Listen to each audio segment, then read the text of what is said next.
Hello, and welcome to the Groundhoppers Guide, which we discovered no one else was doing, so we were going to do it. I'm Arnold Furious. Hello, how are you doing? And with me is Mike Kilby. Hello.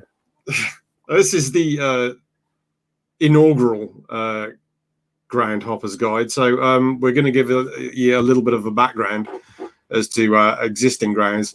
As you can see, we have like a number just there. I am on a disappointing 10. Mike is on a far more substantial 21. From our football ground map colleagues, we are significantly behind Harris, who's on 65. We are but minnows. Yes, so it's going to take a while to get up to that. I had a bit of a break from going to football.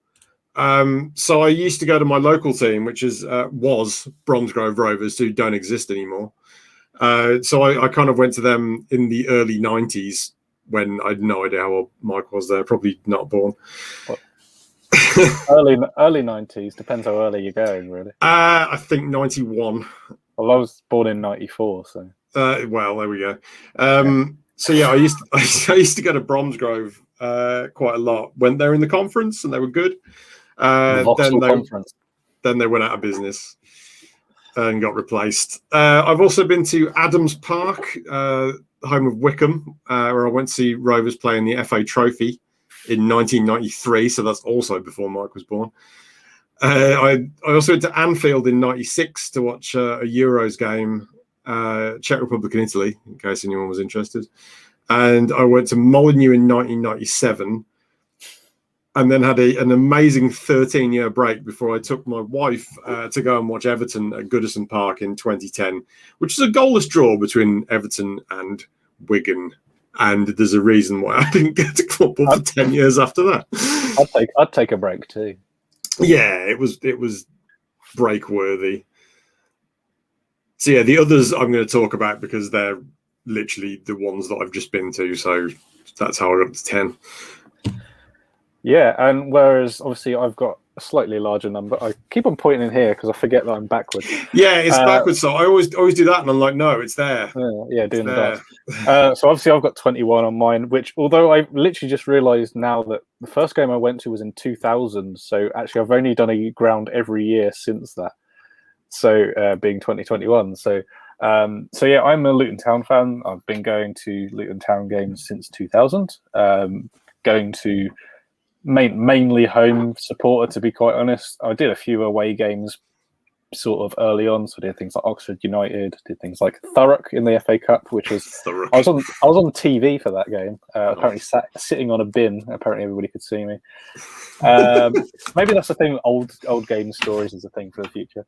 And then doing a few away trips with Luton. So over the years I've done Burton Albion. I've done Cambridge United, Norwich City in the FA Cup, lots of things like that. But as well as doing 21 grounds, I've done football in 4 different countries. So I've done obviously England, I've done France, Austria, and Germany. So, but yeah, that's kind of me. Yeah, it's more impressive than mine. So I'm. It sounds more impressive, but really, when you break it down, it's one game every year, one ground a year. So, well, I've been to about 70 games. It's just most of them are in the same stadium. Well, stadium is a bit of a reach for the Victoria Ground, but yeah, I've been to a lot of games. I just haven't been to a lot of places. So the whole point of this, though, Groundhoppers Guide, was on the horizons. Yeah, let's spread our wings a bit and see where the wind takes us. So the first ground that I went to, I say spread my wings. I went to Fairfield Villa, which is walking distance from my house. So I didn't really go that far. But yeah, that's the first one I went to. So we're going to... we did Alfchurch before that. I did Alfchurch, but that was in May. So yeah. I thought we'd kind of skip over that. It was kind of at the tail end of last season, the Red Recruitment Cup, where I got... Prestigious Red Recruitment Cup. I got to see a world-class goal from the non-league Messi, Jason Cowley, though. So that was one to remember. But then I went to Fairfield Villa. So I write about these So if you want to see my opinions on any of these footballing grounds, you can go to arnoldfurious.com and check out the reviews. So I took a few pictures here. I went with my dad. He looks happy. It was very hot, even though it was like a 7 o'clock kickoff. And normally you get 7:45 kickoffs on evening games. Fairfield don't have any floodlights. So it was a 7 o'clock kickoff, because if it was any later, the sun would have gone down and you wouldn't be able to see the ball. So that's this. This is historic Fairfield Villa. This is in the corner of the ground. So to give you an idea of how like folksy and backwards the Fairfield Villa is, it's in the corner of the ground. There's like a path for ramblers. So I'm pretty sure I saw someone walk through the ground while the game was on, because it's a public footpath. It's the right to roam. yeah, absolutely. There's also a school basically in the ground. This is where my dad went to school. This is Fairfield First School. It's literally, this is where we were stood to watch the game. We were literally right next to it, the playground. So I'm assuming they don't play in the week. And the other thing that amused me is this is the woods behind the ground. Any wayward shots would go into there and they wouldn't come out. It's dense foliage back there. It is one of the I say joys when you go to see proper lower league football. It is you end up becoming a unemployed ball boy, yes. Unofficial. I remember. Yeah, that's happened a few times to me. So.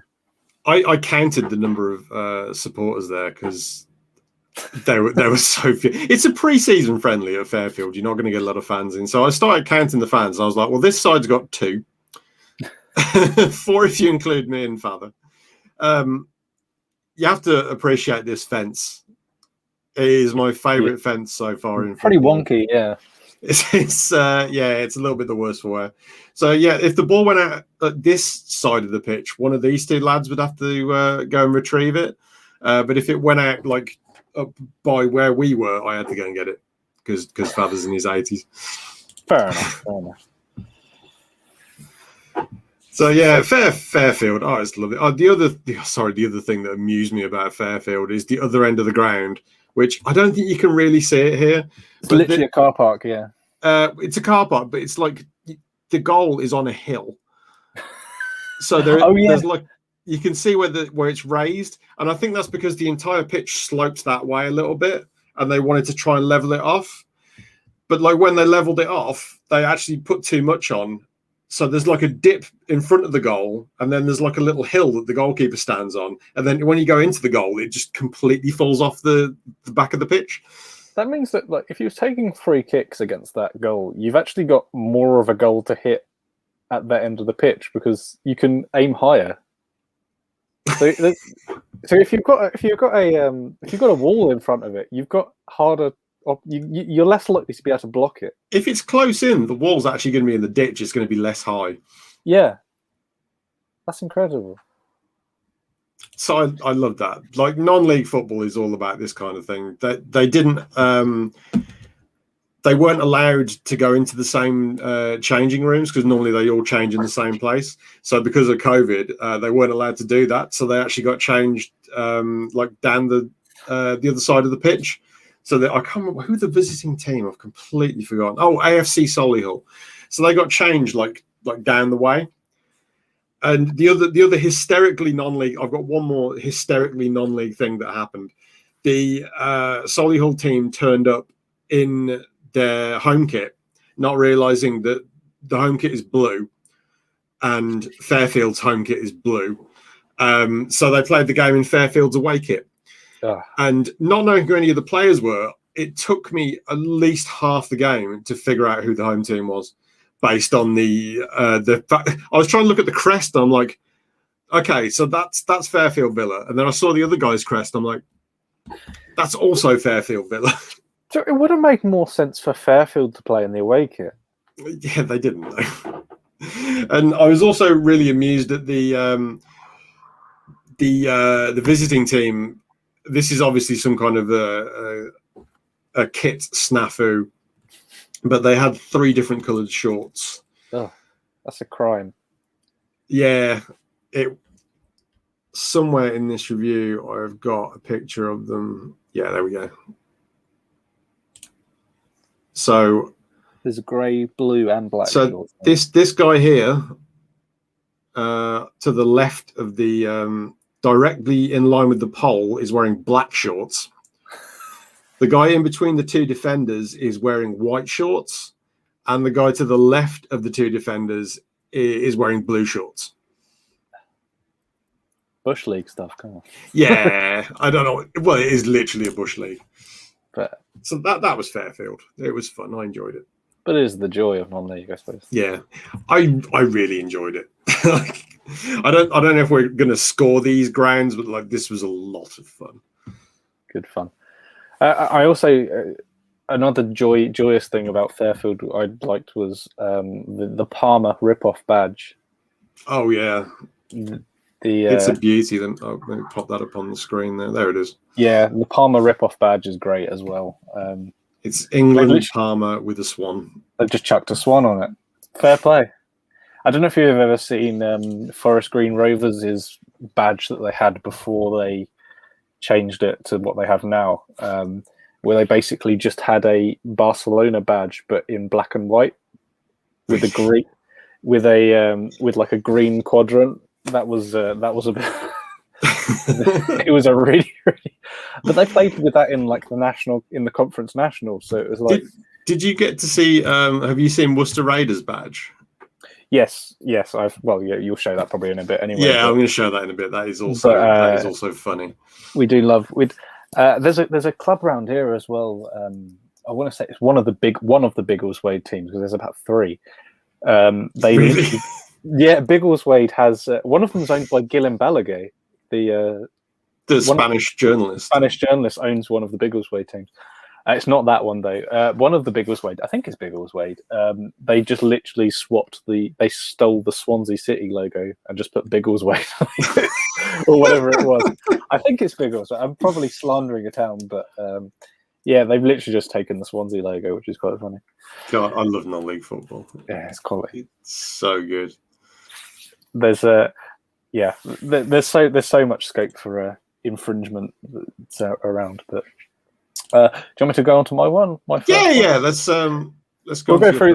This is a bit of a bumper, not pre-season special, really, at the moment. But so the game that I did on 3rd of July. So I think that was before Fairfield, but the one I did on 3rd of July was Ampthill Town versus Tottenham FC. So obviously I'm in Luton. So Ampthill is a smallish town just south of Bedford, in between Luton and Bedford. So about 40 miles out of London. I'd probably say 45 miles out of London. It's a bit of we're a bit odd in Bedfordshire in the sense that we've got two towns which have really, really good professional rugby teams in Bedford and Ampthill, because they're both in the 2nd division of English rugby. But then they have like non-league teams for football. So they just don't do football in my part of the world. Big same sort of Worcester area, yeah. Yeah. So that's a good point. Ampthill was playing Tottenham, which Tottenham is not that far from here either.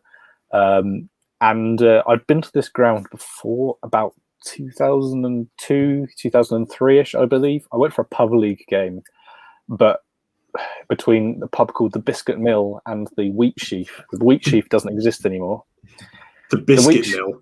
The Biscuit, B-I-S-C-O, Biscuit Mill. The Biscuit Mill. The Biscuit Mill. The Biscuit Mill and the Wheat Sheaf. The Wheat Sheaf is now a Tesco, not a pub. So, but there's no record of this fixture. So I've counted this trip that I did now as my first official visit there. Right, okay. I can't find the fixture, so it doesn't exist. So yeah, it's Amazil Park, which I think you just had a picture on. Yeah, I don't have a picture. It's a fairly empty ground, really. You've just got this one stand. So I watched most of the game from this stand. So this stand is the Eric Turner stand.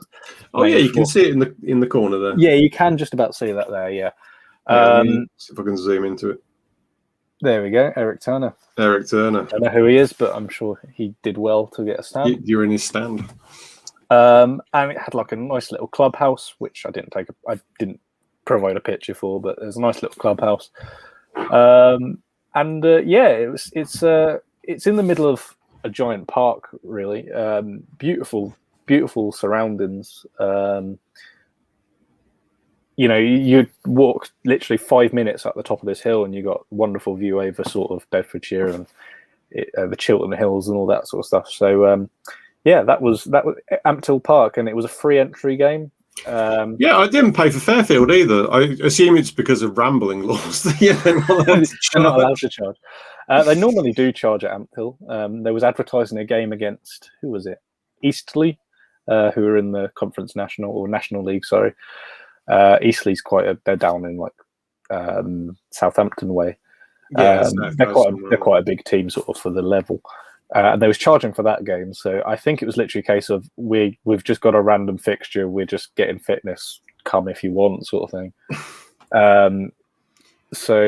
Did you exceed 23 on the attendance? Oh yeah, definitely. I would say there might have been 50 people there. Genuinely, I think there might have been 50 people. There was 3 dogs, so 50 people. I only had 1 dog at Fairfield, so you. Yeah, so Ampthill won on the dog front. But it was kind of a bit of a... The main thing about the game is that I somehow missed a goal. For the whole game, I was like, it was a 2-1 win for Tottenham. It was a 2-1 win for Tottenham, and I was like, okay, that's fine. And then Tottenham posted a tweet because it was non-league, so they're not reporting the scores as they're going along. Tottenham tweeted and it says, lovely 3-1 win for the boys, come on Tottenham, whatever it is. And I'm like, that's weird. Like, I don't remember seeing a third goal, and I watched the whole game. Did you not leave like just before the end? No, I watched the. I've never left a football game early. I always go watch the whole. I'm there to watch the whole thing. So, and then about 2 or 3 hours later, Ampthill says, "Oh, unlucky guys, 3-1 loss today to Tottenham. Good luck, everybody." And I'm like, I feel like I was gaslit into there being this third goal. I can remember every single goal that I saw, but yeah, somehow. Were you like tweeting that there was a goal, and you missed it? Well, the thing is, like, because you're right next to the pitch, you can hear when people you can hear when a goal goes in because everyone goes, you can hear the players go mental for it, but there's nothing. There wasn't a third goal. In my opinion, it was 2-1. Controversial result there from. If there is video evidence of this third goal, then happy to count back on it. But officially the record states 3-1, but I don't remember seeing that goal. You're calling them liars, basically. Yeah. Ampthill's in the division-wise, because I don't know where Fairfield are in the pyramid, but Ampthill's Ampthill's in the Spartan South Midlands Premier Division, I believe, I think they're in Spartan South Midlands Division 1. And Tottenham were in Spartan South Midlands Division 2, and Tottenham were like twice the team. They were so much better than Ampthill. So they're a division below, and they kicked them off the park.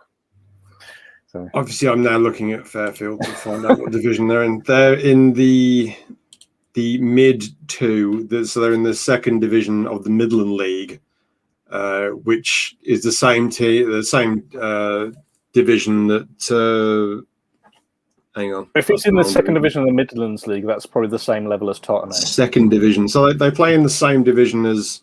You're not going to know who any of these teams are, but Coventry Alvis. Okay. Bark Green Spartak. Well, I've heard of Bargrove Spartak because I've heard of them. Alvis, I assume, is to do with the Alvis factory, and it's the works team. There is not a big team in this division. Funnily enough, it's the division that Earlswoodtown finished bottom of. Ah. And I've seen Earlswoodtown in pre-season this year. We'll come on to that soon. Sorry if you can hear some thunder, by the way. It's just started a storm outside. Yeah, Earlswoodtown are the team I saw play against Worcester Raiders.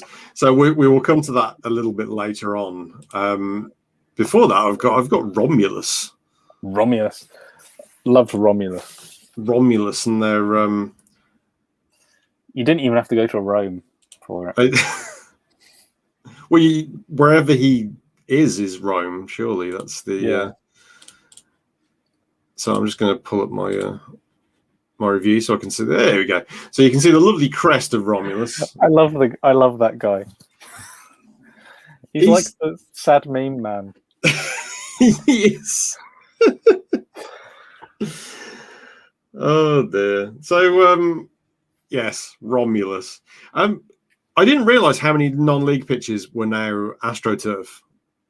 A lot of teams are 3G now. A load of them there's Romulus being weaned by a wolf. So this is the Castlevale Stadium, home of Romulus FC. They also play at the same ground as Castlevale, but Castlevale are in the lower divisions now. Romulus have their big badge on the wall outside. So the ground looks like this. If you can see this, you may notice there's about 1 million goals all the way around the ground. It's because it's set up for like youth. Kids train five-a-sides and stuff. So at one point during this game, someone had a shot on goal. It missed and went into the little goal off to the side of it, and my wife celebrated it. Because she thought it had gone in the actual goal. She just saw it go into the net and was like, "Yeah!" And I'm like, "That's not the goal." There's just once again we're having an issue with the Midlands having ambiguously generous goal scoring opportunities at one end of the pitch. Yeah, it's not only this end. I mean, if I scroll further down, you can see the goals all the way along the side, all the way down there. This is the. Sorry, Mike. Yeah, so you can't put one along the side, surely. Yeah, there's in this. They're in the side, so that like this one right here, that is like built into the side of the pitch. So if it goes out for a throw in at that point on the pitch, it goes into the net. Which I thought was weird. It's even like the fence even goes round it, so it's. But basically, that's for the five-a-side because there's one on one side, one on the other. So they built the fence around it. But this is what it's all about. It's like Romulus is built for like local community stuff. That's exactly the thing. They're not going to, not to disparage them, they're not going to make money. The ground itself, I assume, isn't owned by Romulus. It's owned by a local authority of some kind. And they're going to make more money from the summer camps and things like that than they are from Romulus home fixture, you'd expect. So probably there's, and the Thursday evening social five-a-sides probably makes them more money. So don't blame them. Probably does, yeah. So another advantage of 3G, is it 3G or 4G or whatever it is? I think it was 3. That's 3G. Yeah. 4G is the Wi-Fi, right? Yeah, mobile. 5G, whatever. The advantage of AstroTurf is obviously you don't need to keep it groomed. That's not the right word, is it? It's but like you can play on it every day, and it doesn't really. Yeah, it doesn't ruin it. No. Yeah, it looks weirdly dirty though. I've never seen an AstroTurf pitch before this year, so I didn't realise what it was like. So every time the ball bounced, you could see like black. What the hell's that? It's like rubber. Yeah. So my school had it. Yeah, Josh, who I've been to a couple of games with, he plays like five-a-side on AstroTurf. He says it gets everywhere. Like you go home, you take his socks off, and it's just full of this little bits of black. Yeah, we used to do. My school had it, and yeah, you'd play on it, and you'd literally tip your shoe out, and it's like drips. Especially like our school didn't really pay much not attention to it. It wasn't looked after very well. So after a while, it just looked horrible. It was like patchy and like loads of black patches everywhere, and it's just like it was not a nice thing to play on. Yeah, I don't really know how you can maintain that. I don't know. I don't know how it works. I don't know how you do it. The other, you could kind of see in that previous picture that you could see that main stand. So at the top of the main stand is the crossbar, which is cool. That's the pub. Great name for it. You kind of go up the steps of the side of the main stand, and then at the top is the crossbar. So we were sat up there for a while, and we looked out onto the pitch. So you got a pretty good view from up there. You can't hear anything because there's soundproof windows. So I literally couldn't hear what was going on in the game. You could and they had music on, obviously. And there was music on in the bar. But it was a great view. It'd be nice in the winter. Yeah. Yeah, it'd be nice in the winter, but obviously in this sort of heat, no, definitely not. Yeah, so I like Romulus. I enjoyed Romulus. The guy on the tannoy there is Tom Pratt, who is a friend of the show. So it was nice. Friend of a show. Yeah, it was nice to hang out with him, and he did tell me a load of stuff about the club, but I don't know how much of that I can repeat, so I'm just not going to. Well, all we know is it's got a sad gladiator in the picture. I think if we do a award thing at the end of the season of best and worst badges, it's definitely going to be mentioned for something. So something, yeah. I think he's got like a snake on the side there. Yeah, that's probably got some. Yeah, sorry, I keep on doing this zoom in thing, and it looks stupid. That's probably got some heraldic mysticism attached to it, but I don't know what it would be. So, yeah. So, do you want me to do my one now? Yeah. So, after I did a week after I did Ampthill, I think it was a week or so, however long it was. I then did a rare thing for, at least for me, is a Luton Derby. Effectively, very exciting. It was Crawley Green Sports versus Luton Town Development Team 11. Wow. Crawley Green is a small bay. Basically, it's a team in Luton. They actually used to play next to my old school, and then they had to move out because they didn't have floodlights on that pitch. So then they played in Barton, which is like a village near Luton, and then they moved to the Brace, which is, you'll see the picture now. There we go. There we go. There you go. It's disappeared. Oh yeah. But yeah, the Brace, which is because I've accidentally clicked on something I shouldn't have done, and now I can't get it back. No, while you're working on that, but yeah, the Brace is it's a sports ground in Luton. It used to be part of Vauxhall Motors' recreation facilities. So there we go. That's better. There we go. Reminder to myself: don't minimise the window that you're supposed to be sharing because it disappears off the screen. It disappears. Yeah. So that is the Brace, and like Romulus, loads of goals in the background. Yeah, I see that. There's an awful lot there. The reason being is that the Brace is mainly used as Luton Town's training pitch. So this whole facility used to belong to Vauxhall Motors as the recreation facility, and they used to have Vauxhall Motors FC brackets Luton back up until like the early 90s. And then there was a team called Brace Sparta, I think, who played there for a while. Then they moved somewhere else in Luton, and then they folded. I used to watch university sports games here when I was at university. So they used to play University of Bedfordshire games there. But then it recently got taken over by Luton again, and they've kind of brought it up to a really good standard again. Because I think they are aiming to get the facility to be a Category 4 or something like that, which basically means it's the same level as international, basically, standards. So the Brace.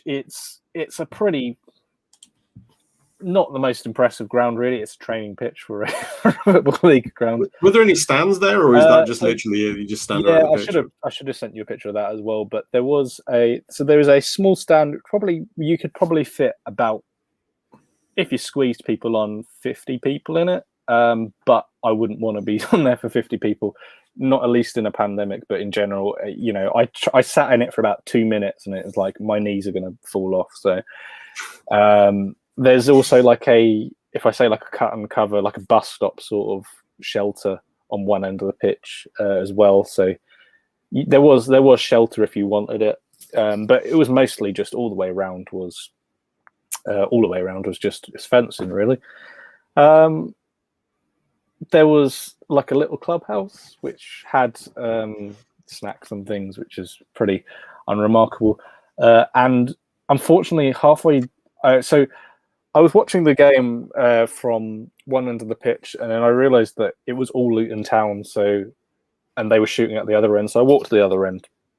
And then in the time that I'd watched the first half and come back to the second half, a drain had blocked or something like that on the ends that I moved to, and it smelt of literal excrement for the entire second half.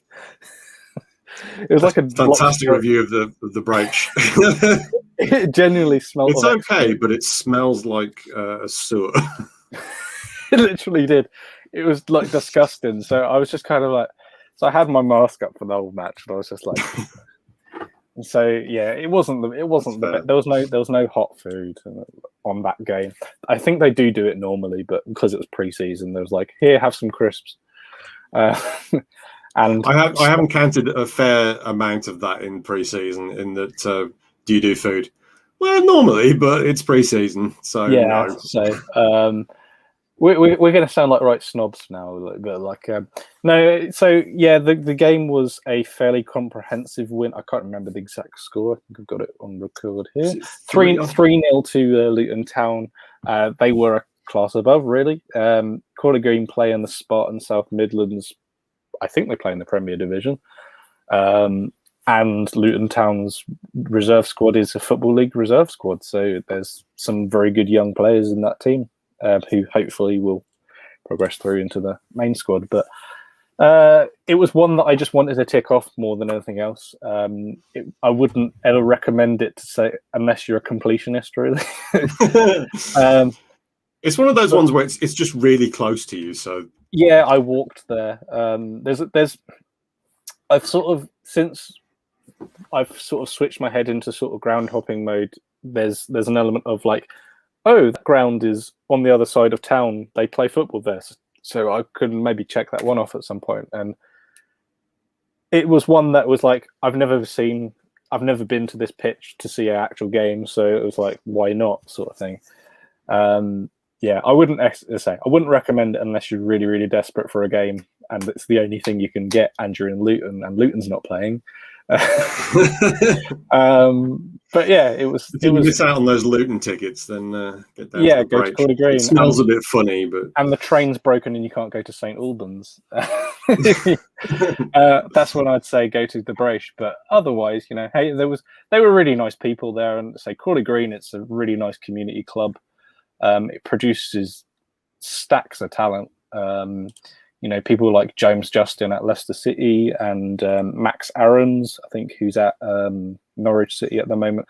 So 2 or 3 years ago, the EFL Young Player of the Year, it was between Max Aarons, James Justin, and a third player. I can't remember who it was.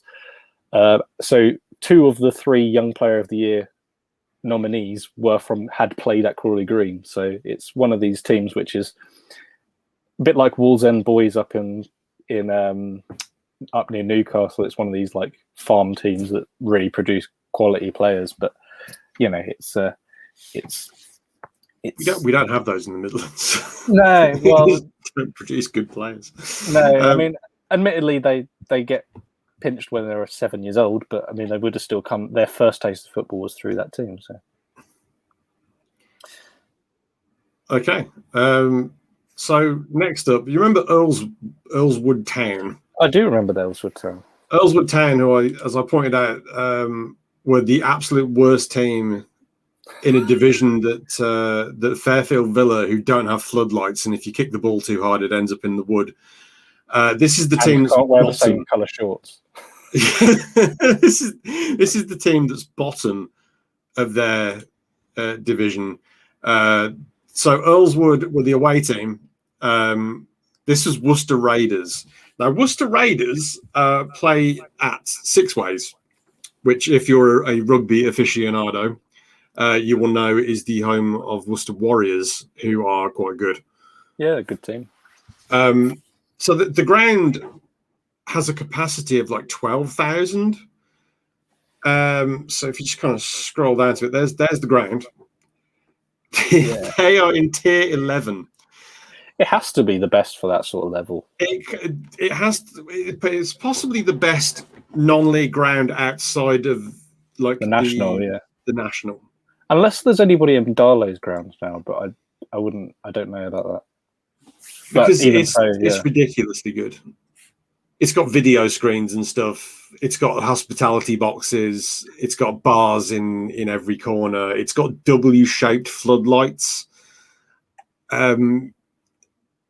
It's going to be hard to find a better club, really, for grounds at this level. The only downside is you get all the markings on the pitch. So if you could see them there, you get like the cross markings that are used for rugby, and the goal is like forward from the back of the pitch. It's like they had to move it to like the front of the I don't even know what you call it in rugby. It's the end zone, the touch line. That area, the bits where you score a try. I don't know what it's called. I don't really care. So that's there. There's me and Josh enjoying the extremely hot weather. I was very, very warm at that point. I had a nice little walk. Yeah, I might as well talk about that. With the I walked from work and it's 3 miles away, and I'm like, I could just walk along the canal. And it's just really pretty. Yeah, it looks nice. So my favourite thing about like going places on foot is you get to see things that if you go in a car, all you're going to see is the ground and some signs off a motorway or something. But if you have a nice stroll from the town centre, you get to see a canal and all this business. And then I came out here, like right at the back of the ground. Obviously everything is branded as Warriors, so like the Raiders were a team before they were owned by the Worcester Warriors club, so they were already a club that had basically been created because Worcester City were useless, and Worcester City used to play at St George's Lane. They sold the ground to developers, so now it's condominiums, but they didn't have anywhere to go. So they went and played their first team football in Kidderminster and then in Bromsgrove. So for the last, I can't even remember how many years it's been, like 6 years or something. They haven't played about that long. Yeah, they haven't played in Worcester. So Worcester Raiders came along and were like, okay, we're going to be the Worcester team. We're taking over the town. So they have basically become the home team for Worcester. Except this season, Worcester City have moved back to Worcester. But they're playing at the Worcestershire FA. I'm going to a game there next week, so I can give you the lowdown on it then. But they're not going. It's not going to be anywhere near as impressive as this. It makes you wonder. Did they reach out to Worcester City, or did they kind of go, we don't want to be associated with that mess at all? Possibly, because I mean, as a brand, it's kind of ruined itself. with complete incompetence. Like, who sells their ground when they've got nowhere to go? Yeah, I mean, surely you take the money from selling the ground and you say, well, we'll go and build a new ground, and you can move into this space in 5 years' time. But I guess it was like a leave now offer from these developers, and yeah, I think there's a few things that are. It's very sad when you, especially as they must have been ill-advised with that. There must be more behind it, because surely the natural thing for Worcester Warriors is to go to Worcester City and say, "Come on, let's come play here. Come play here. Let's get this all sorted. Keep the team in the city." It probably would have worked out better for both parties. That have had a team in a higher division. With existing support. But then from the way I understand it, when they bought Worcester Raiders, they also took over like 50% of the ownership of the club. So I think when you've got Worcester City, they probably don't want to do that. And I guess there was a lot of rebranding, including the blatant theft of the badge. Oakland Raiders. Which is the Oakland Raiders badge. Vegas Raiders, whatever it is now. Las Vegas Raiders is there at the moment. They've just rebranded it and they've coloured the background in red. You're not fooling anyone. I'm semi-aware of sort of Worcester because, as well as my rugby team is, I don't know why Did Bunny is there. My rugby team is Bedford Blues, who are in the second division of rugby. And obviously I'm sort of aware of Worcester as being a bit of a moneybags team from when they were in the same division as us. So they used to be Worcester Rugby, but then they became the Raiders. Sorry, not the Raiders, whatever. The Warriors. They became the Warriors, which then coincided with them stomping everybody in league and then going to the Premiership. So, which is a thing you can do in rugby, unfortunately. I'm sort of semi-aware of them being a bit of a moneybags team. I assume they probably looked at Worcester City, and I have to admit, although it's obviously a complete mess that Worcester City got into with their ground, you kind of think, I feel they're more the good guys than Worcester Raiders. Yeah, probably, yeah. If I was going to pick one or the other, I don't know. Yeah, you'd want to pick the team which is 100, well, I assume 100 years old or something like that, over Worcester Raiders. Something along those lines. Worcester Raiders is not very old at all. Yeah, so... But yeah, I have no idea how old they are. What was the score for that one? Was it? It was 6-0 because they basically lined up one of the worst teams they could find and then just thumped them. Yeah. I mean, it was quite enjoyable. So that was so Josh came with me to that. That was like the first game he'd been to, like at all. And I kind of jokingly said it'll probably be like 0-0. But then I forgot it was Earlswoodtown, and it was 6-0. So the Raiders. Sorry, I feel like I need to go to Earlswoodtown. Earlswoodtown play at the same ground as Barnt Green Spartak. Oh, okay. Which is why you mentioned Barnt Green Spartak to me, and I couldn't find it because they don't play in Barnt Green. Oh, okay. They play at Earlswood. So Worcester Raiders have been around since 2013. Yeah, there's a lot of teams like this at this sort of level, but I would be more into Worcester City, I think, than them. But yeah, Worcester City were founded in 1902. Didn't they beat Liverpool in a FA They Cup beat Liverpool game? In the cup in 1959, I think it was. Yeah, that was the year. That was the year Luton got to the FA Cup final. That's why I think I know about that. It's a I don't really know enough about the situation to sort of comment any further than that, but it's kind of, for me, the mind boggles that surely somebody could have reached out to somebody, but maybe the Warriors just kind of looked at that and said, we ain't getting involved with that. So yeah, that's probably understand. They actually beat Millwall to get the game against Liverpool. Yeah. Beat Millwall 5-2. Jesus.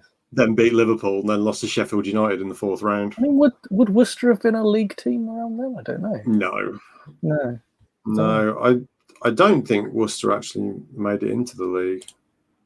Well, this is good research. To be fair, we are talking about a team which we wasn't meant to be talking about. Yeah, no, I don't even know what this ground. It's the Southern League. They've always been like the Southern League or They got as far as the regional part of the conference when it was still called the conference. So before it was the Vanarama, they were in that level, which is not particularly high. It's like tier 6. Yeah, well, to be fair, compared to Earlswoodtown, that's a high level. Earlswoodtown are just so bad. Like if anyone was watching from Earlswoodtown, I apologise, but it's terrible. I'm sorry. They had 3 players that I would describe as overweight. Including the captain, who started in central midfield and then dropped back to centre half for the second half. He played the full 90. I was amazed, honestly.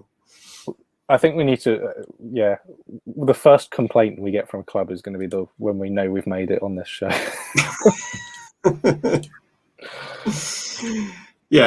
that was 6 ways. 6 ways. So then my final one that I've done this summer, well, so far, is I did my favourite. Actually, to be honest, I've done it 2 or 3 times. It's my favourite football trip of the year usually because it's beautiful summertime, and it was Meadow Park for Boreham Wood FC. Boreham Wood FC, usually every year, they host a friendly against most of the teams around here. So they usually play against, there we go, it's beautiful Meadow Park. They usually play Luton, they usually play Watford, they usually play a variation of Watford, Arsenal, West Ham, them sort of teams, and they usually play like 11s of them, but we always take a full team. And they sometimes play like St Albans and people like that. And also it's the home of Arsenal ladies, if you probably may have seen it. That's probably the way most people have seen it. Is that what that's about the North Bank? Well, that's just the North Bank's the Boreham Wood thing. That's just what it's called. So I actually stood in the North Bank for this game because it was the only ground. It was the only stand which was kind of semi-empty, and also it doesn't look like there's a lot of people over there. It did fill up. I mean, the ground was 90. I would say it was 80% Luton because it's not that far. It's only a quick train journey down to Elstree and Boreham Wood. You have a walk down the high street, past Albert Square, where they film EastEnders, past a Wimpy bar, inexplicably, one of the only Wimpy bars in the country. In the world. In the world, probably at this point. And it's just in like a park. It's in a park, really.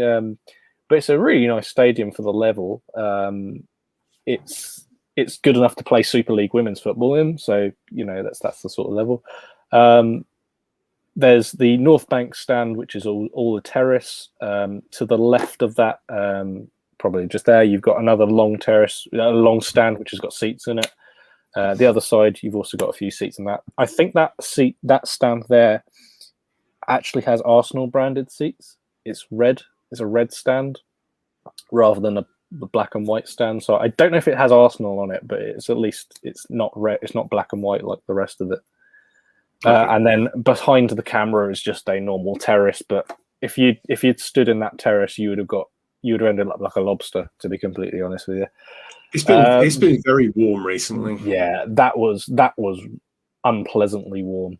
We went. It's my you can see me on that 6 ways when I scroll past the picture of me.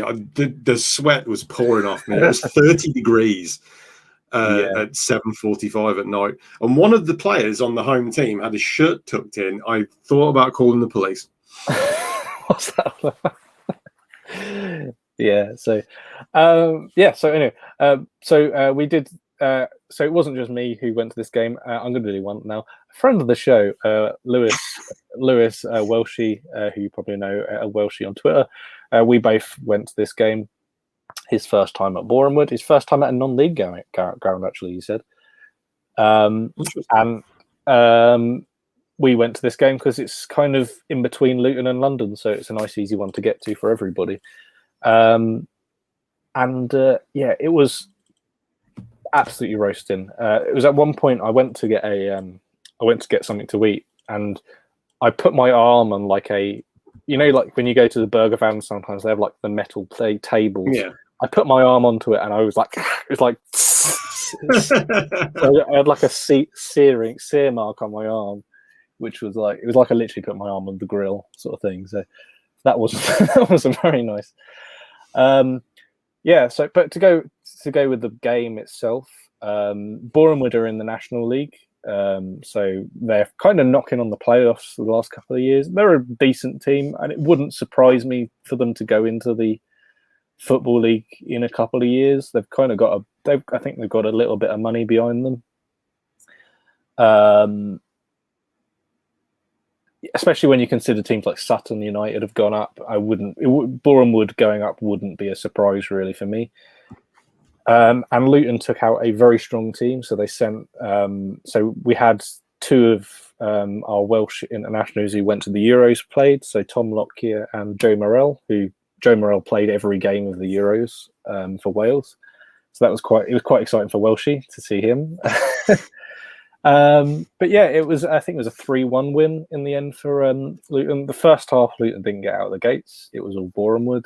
And then the second half, it got to about the 60th minute, and then they did like the full team swap, and it's like, okay, and this is the other team coming on, and then the difference between a championship team and a National League team is 90% its depth. It's more than anything else, and we brought our bench on, and then Boreham Wood brings their bench on, and we then start tanking them. So it's so it was 3-1 in the end to Boreham Wood.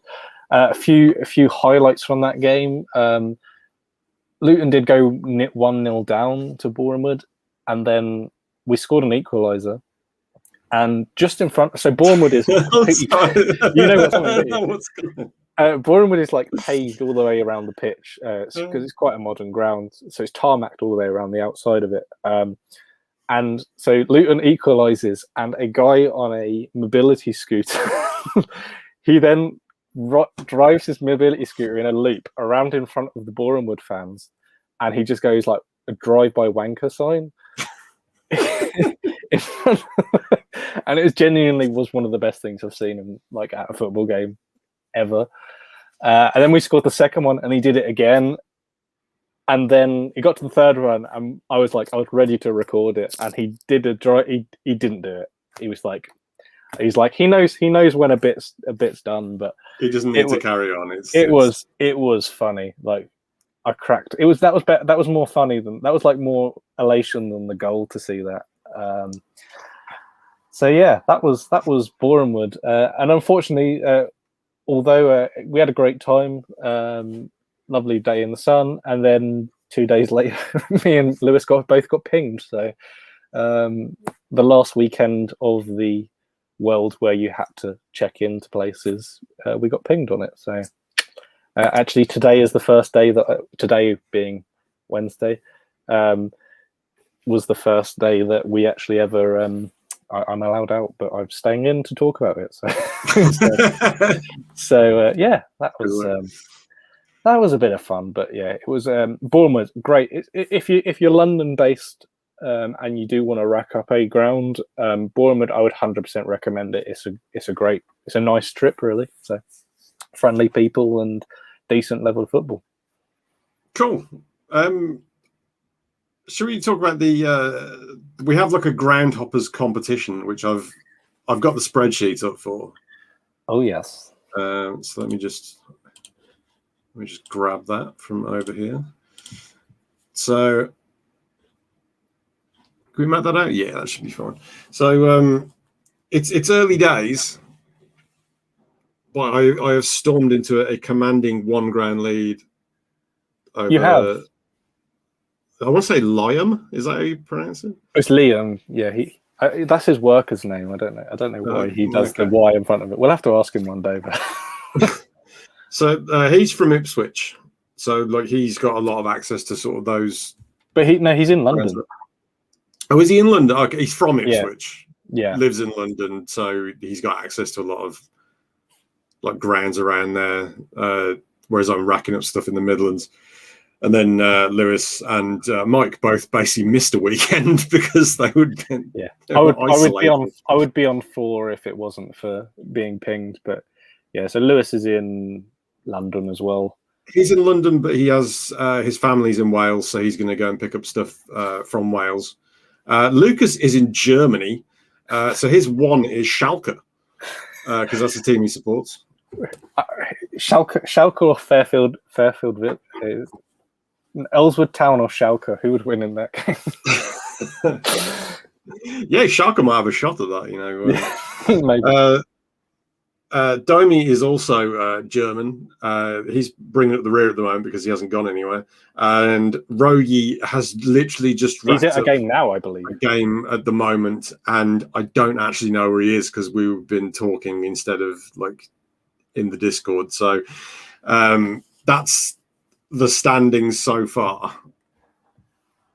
Yeah, and it's always as always, if you like how me and Arn kind of both got a little bit obsessed with Untapped a year or so ago. As soon as you start putting stats and numbers into things, we then have to go, we must do everything. So there must be a table. There must be a table. We must have a league table. So I don't really think there's a end result? Like, oh, is there a trophy for the most grounds or whatever? Or if it's just bragging rights, I probably. When is the end of it? Is it just the end of the season? I think it should really be the FA Cup final is the end, the traditional end of the season, if that is the last game of the year. We do. To be honest, it started a bit early because Lewis got a, and I regret doing it because there's now a precedent for it. But Lewis got or Welshie got a point for going to Vicarage Road, and because he played at a staff game for the company he works for, so he technically played in the game. But I'm kind of thinking, well, I think now I probably wouldn't have but I was eager to get somebody on the board. But yeah, so I think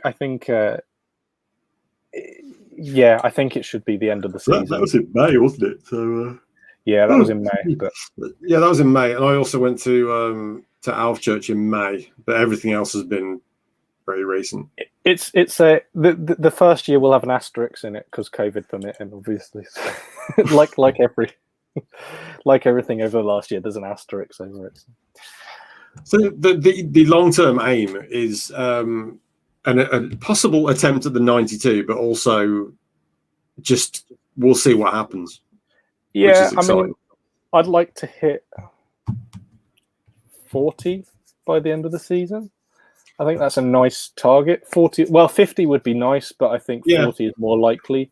But I'm currently on 10, and I want to hit 20 by the end of August. So yeah, I think that's quite possible. The problem is we'll go into what we're planning on soon anyway. But two of the games that I've got booked in, that you've got booked in, are ones that I've already been to, so I won't score there. But I think for the sake of, but it will score on the table because it's a new one for this season. So I think we'll work it that way. We'll work something out. But I think my little number here, I want that to maybe go to 40. That's my goal. And maybe I don't think that's unrealistic. I mean, maybe get another country in. So that'd be nice. To go to 5 countries would be good.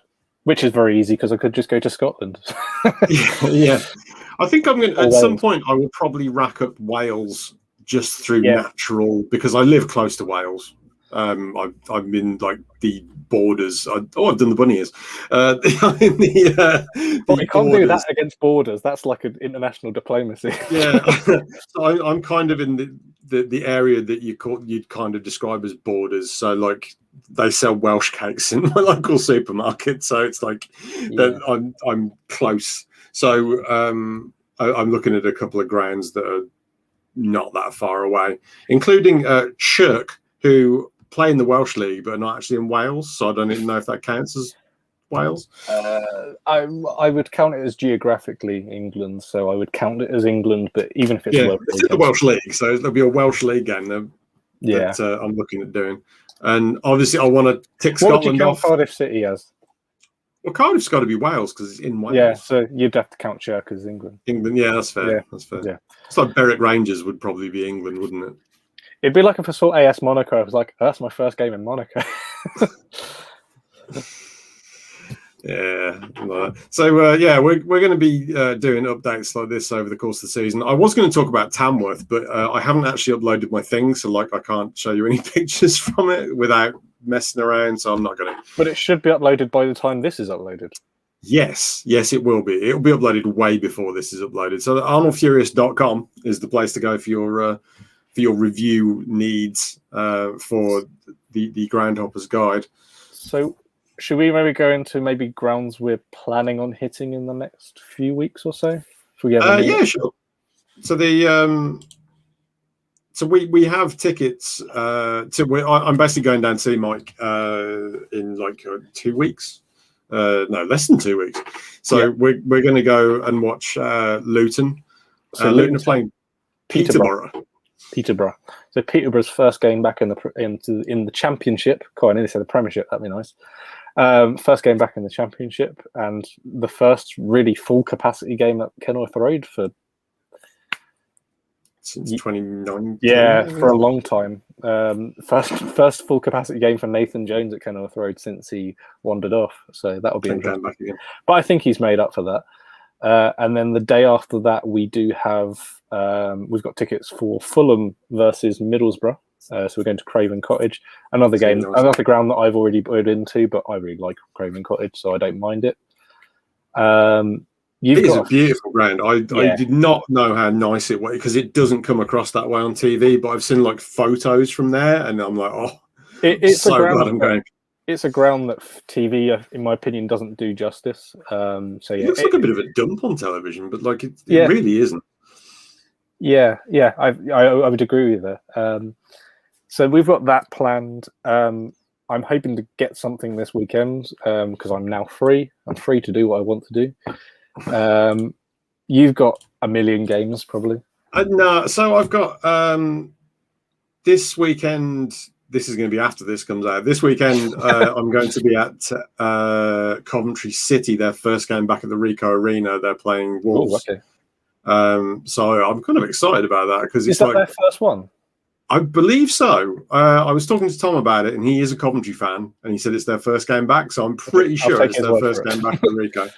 If it's wrong, then I'll wash my hands of that one. I am going to Worcester City, so they play at Claines Lane now, which is the Worcestershire FA. So I'm pretty sure that's going to look exactly like Romulus, but without the stand. Yeah, there's a ground like that near me, which I was looking at, and I was like, it's not going to be the most interesting of things, but I'll have to do it at some point. It's Worcester, so I'm going to go there after work. I can walk to it. And finally, the day before I go down to see Mike, I'm actually going to Agborough to watch Kidderminster play a Manchester United 11. You'll have to review the pie. Because Kidderminster, do you know about Kidderminster having... It's supposed to be legendary. It's the best pie in football, apparently. I know the caterer passed away, the guy that was responsible for said pie, but I'm pretty sure they still do the same pie. Yeah, it's meant to be a really good cottage pie or something like that. So, yeah. I'm down for that. So I've got 5 games, and if we record when we're planning on recording, I should have another one, but I don't know what it's going to be. Yeah. This weekend, I'm torn between about 2 or 3 games. The most likely game I'm going to do is Royston Town. But that may change. So you'll see. You'll see on Twitter because I do threads. So Arn writes about them. I just do Twitter threads. So because I'm not as good a writer as Arn is. And you can follow Mike at Mike Kilby on Twitter. If I remember, I'll put it in the description underneath. Feel free to like and subscribe. If you subscribe, you get everything on the Arn and Eddie network updates wise. So you get the flagship show as well as the Groundhoppers guide with the Sunday night heat. Yeah, we do like interviews with people about their personal footballing experiences. So there's a whole bunch of stuff on there. We did a load of Euro shows, so that's all like filed away in a separate playlist. Posterity. For my miserable posterity. And that's it. So we'll catch you again around the sort of middle of August next time, and we'll have tales from other grounds. And we'll see you then. Bye.